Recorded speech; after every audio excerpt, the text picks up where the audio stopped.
കലോത്സവ നഗരിയിൽ 4-ാം ദിവസം തൃശ്ശൂരിൽ പൂരപ്പറമ്പിൽ കലയുടെ മേളം, കലയുടെ യെസ് ഉറപ്പായും. ഇപ്പോൾ കണ്ണൂരാണ് മുന്നിലുള്ളത്. 739 പോയിന്റുകൾ, 728 പോയിന്റോടെ കോഴിക്കോട്, 726 പോയിന്റോടെ പാലക്കാട് ജില്ല. എല്ലായ്പ്പോഴും അങ്ങനെയാണ്. പാലക്കാടും സജീവമായി ഉണ്ടാകാറുണ്ട്. പക്ഷേ തിരുവനന്തപുരം ഇത്തവണ ആദ്യ 6-നുള്ളിൽ ഉണ്ട് എന്ന പ്രത്യേകത. പക്ഷെ കണ്ണൂർ മികച്ച പോരാട്ടം കാഴ്ചവെക്കുന്നുണ്ട്. തൃശ്ശൂർ ശക്തമായ മത്സരത്തിലേക്ക്. യെസ്.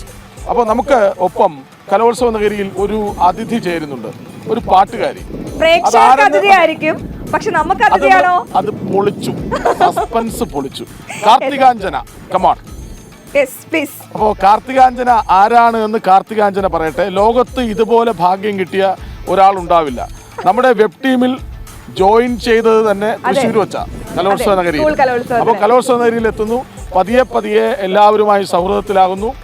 മിടുക്കിയാണ്, കലാകാരിയാണ് എന്നാണ് പിന്നീടാണ് മനസ്സിലായത്. അതിന് മുമ്പ് ആരാണ് കാർത്തികാഞ്ജനയുടെ അച്ഛൻ എന്ന് എനിക്ക് അറിയണം. നമസ്കാരം, എൻ്റെ അച്ഛൻ കെ സനൽകുമാർ, ഫിലിം പ്രൊഡ്യൂസറാണ് മലയാള ഫിലിം ഇൻഡസ്ട്രിയിൽ. എൻ്റെ അച്ഛൻ എന്ന് പറയുമ്പോൾ സനൽകുമാർ സുരേഷ് കുമാർ എന്ന് പറയുന്ന സൂര്യോദയ ക്രിയേഷൻസിൻ്റെ ബാനറിൻ്റെ അണ്ടറിലായിരുന്നു അവർ പ്രൊഡക്ഷൻ ചെയ്തുകൊണ്ടിരുന്നത്. പിന്നീട് കുറച്ച് കാലം കഴിഞ്ഞപ്പോൾ എൻ്റെ അച്ഛൻ ബ്രേക്ക് എടുത്തു.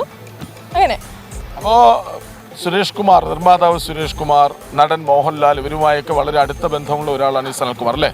അവർ സ്കൂൾ കാലഘട്ടം തൊട്ടേ ഫ്രണ്ട്സാണ്. ഇപ്പോൾ ഒരു 40-45 വർഷത്തിൽ കൂടുതലായിട്ടുള്ള ഒരു ഫ്രണ്ട്ഷിപ്പാണ് അവർക്ക് തമ്മിലുള്ളത്. ഏതായാലും നമ്മുടെ മഹാനടൻ മോഹൻലാലിനെയും മഹാനിർമ്മാതാവ് സുരേഷ് കുമാറിനെയൊക്കെ അങ്കിൾ എന്ന് വിളിക്കുന്ന അത്രയും അടുത്തറിയുന്ന ഒരാൾ കൂടിയാണ്. ഏതായാലും നമുക്ക് കാർത്തികാഞ്ജനയുടെ, ഞങ്ങൾ കാർത്തിക എന്നാണ് വിളിക്കുന്നത്, കാർത്തികാഞ്ജനയുടെ ഒരു പാട്ട് കേട്ട് തുടങ്ങാം. അടിപൊളിയൊന്നുമില്ല, പ്രഭാതത്തിൽ പാടാൻ പറ്റിയ ഒരു പാട്ട്.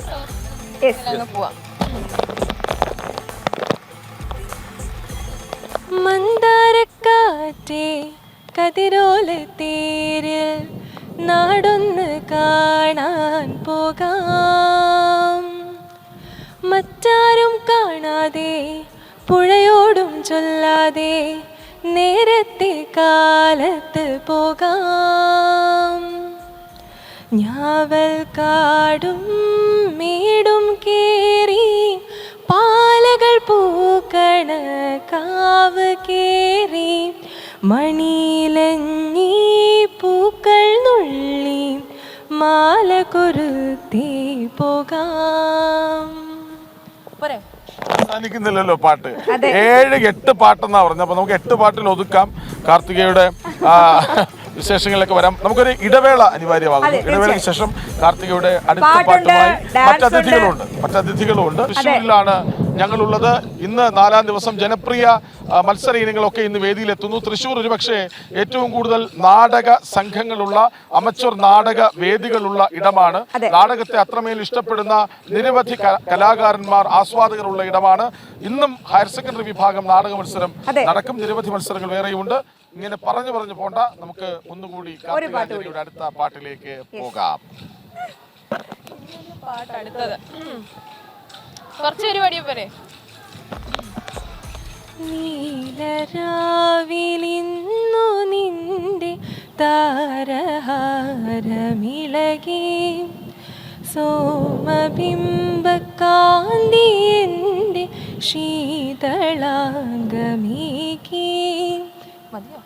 ശരി, അപ്പോ കാർത്തികാഞ്ജന പാട്ട് അവസാനിക്കുന്നില്ലല്ലോ. പിന്നെന്താ? Thank you so much. പ്രധാന വാർത്തകളിലേക്ക് പോകണം. അതിന് മുമ്പ് പ്രധാനപ്പെട്ട ഒരു പാട്ടിലേക്കും പോകണം. നന്നായി പാടുന്ന ഒരാൾക്ക് എന്ത് സ്റ്റോക്കാണ്, അതുകൂടെ ഒന്ന് പറഞ്ഞു തരും. ഇല്ലെങ്കിൽ ഇതേ മൊബൈലുണ്ട്, ഗൂഗിളിൽ കയറുക, അടിക്കുക, വരികൾ കിട്ടും, പാടും. 2 ലൈൻ പാടി നിർത്താം. 2 പറ്റില്ല. 2 2 4 4 2 8 4 2 6 6 2 8 പോട്ടെ. കൺമണി അൻപോട് കാതലൻ நான் எழுதும் கடிதமே, பொன்மணி உன் வீட்டு சௌக்கியமா நான் இங்கு சௌக்கியமே, உன்னை எண்ணி பார்க்கையில் கவிதை கொட்டது, அதை எழுத நினைக்கையில் வார்த்தை முட்டது. ஓ கண்மணி അൻപോട് കാതലൻ ഞാൻ എഴുതും കടിതമേ. ശരി, അപ്പൊ ഏതായാലും ചോദ്യം ചോദിച്ചല്ലോ, ഇനി ഇടവേള എന്ന് പറ. ഇടവേള എന്ന് പറ.